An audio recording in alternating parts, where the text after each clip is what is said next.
こんにちは、社会保険労務士の稲田です。今日は皆さんが気になっている持続化給付金に関して分かりやすく説明をしたいと思います。大きく内容と支給要件、申請方法に関してご説明していきますが、その前にまず私が誰なんだっていうこともあると思いますので、ちょっと簡単に自己紹介させていただきます。2007年に開業をして、今現在創業14年目です。人材採用を主に専門にしている社会保険労務士で採用の教科書シリーズなどを書いています。会社の方も2社ほど経営しています。社労士なのでちょっと今回の持続化給付金の専門というわけではないんですけど、ある程度助成金に関しての知識とかも当然ながら社労士だから少しはありますので、皆さんに分かりやすく紹介したいと思って今回の動画を作成しました。では本題に入りたいと思います。まず持続化給付金の内容なんですが、こちらはですね、個人事業主、法人を対象にしたものです。簡単に言ったらビジネスをしている方であれば大体該当すると思います。でその個人事業主と法人に対して、個人事業主は上限100万円まで、法人に対しては上限200万円まで支給するというものです。で、どこの機関が担当しているかと言いますと、経済産業省がこちらですね、見ています。相談窓口はこちら番号ですね、0570-783-183。平日もなんと祝日もやってます。9時からですね、19時といった形で、朝9時から夜の7時までやっている。で、電話の先はですね、中小企業庁ですけど、中小企業庁の上部機関が経済産業省という形ですね。今回の持続給付金なんですけど業種は問われていません。医療法人とか NPO といった方々も OK です。ただ、性風俗とかですね、宗教関係とか暴力団に関しては一応ダメというふうな形になっています。で、支給要件なんですけど、こちらですね、多分気になるところでしょう。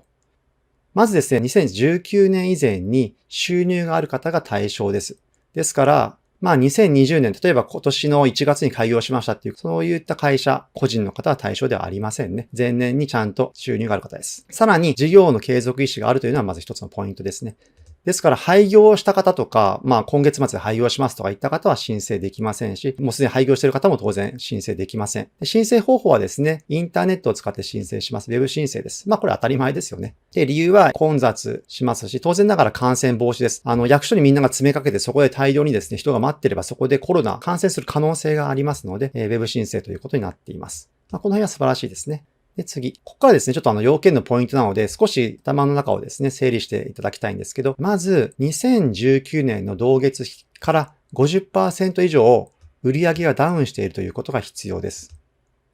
例えば、わかりやすく言いますと、2019年3月100万円の売上があった。でも2020年3月には、例えば40万しか売上がなかったっていった場合は、この場合は 50% 以上ダウンしてますね。これは対象となりますね。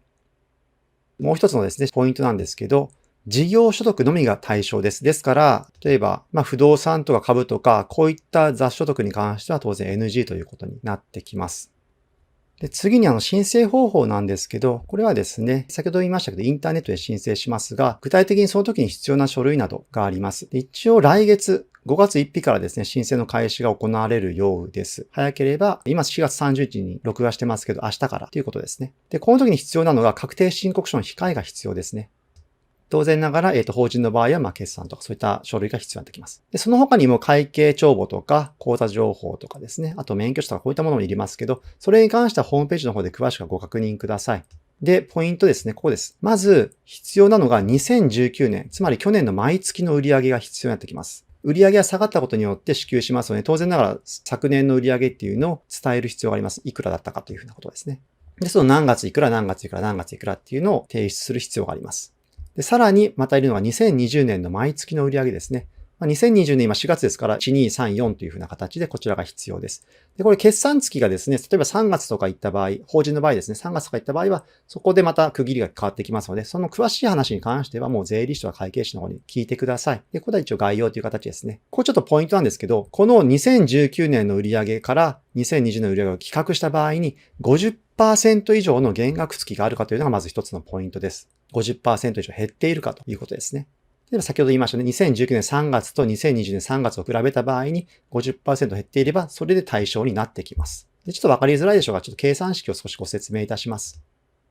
2019の年間売上マイナスのですね、減少した月の売上。例えば、2020年3月に 50% 減ってるんだったら、その売上かける12。こちらを給付しますということです。で、次、もうちょっとわかりやすく数字で説明しますね。例えば、2019年の売上600万としましょうか。つまり50万の売上が12ヶ月あった場合ですね。合計600万といった形で、そして実際今年の2020年3月の売上が20万にまで減った場合、この場合は2019年ずっと50万でしたよね。1月2月は50万として3月だけ20万円減りました。つまり30万円減りましたといった場合は、減った30万円かけるの12倍。で合計360万になりますよね。360万支給されるというわけじゃなくて、先ほど最初に言いました上限金額が適用されますので、この場合、個人事業主の場合だったら100万円が上限、法人だったら200万円が上限として支給されるということです。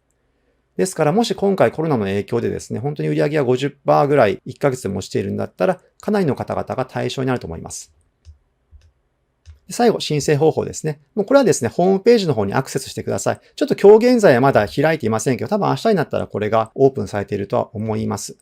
この動画見るときによってはもうすでにオープンされているかもしれませんね。持続化給付金という形で検索していただければ出てきますので、そこで申請していくというふうな感じですね。当然ながら Web 申請のみです。窓口の方もそのうち開設するかもしれませんけど、Web 申請をさっとした方がいいでしょう。これ当然は不正の方を行った場合は、検査とかですね、調査があった上で、返還金もしくはさらに追徴金という形で支払わなきゃいけませんので、不正だけは行わないようにしてください。特にこの会計帳簿とか、こういったものをですね、ちゃんと整理しておくことが大事です。一応今回ですね、青色申告と法人の決算とかいった形の話をしてますけど、白色の場合はまたちょっと計算方法が違うようです。詳しくはホームページをご覧ください。持続化給付金に関してのホームページをご覧いただいたり、実際に該当するかどうかとか、現在のですね、売上状況とか、昨年の売上状況とかに関しては、税理士や会計士の方に聞いていただきたいと思います。あんまりコメントにですね、こんな時どうですかっていう風な質問がたくさんあってもちょっと困りますので、概要の説明という風な形で考えていただいて、詳細は経済産業省のホームページや会計士とか税理士にお尋ねください。このチャンネルでは新卒採用や中途採用、経営に役立つ話をしています。もしご興味ありましたら、チャンネル登録とベル通知ですね。こちらの方をぜひしておいてください。ではまた次回の動画でお会いしましょう。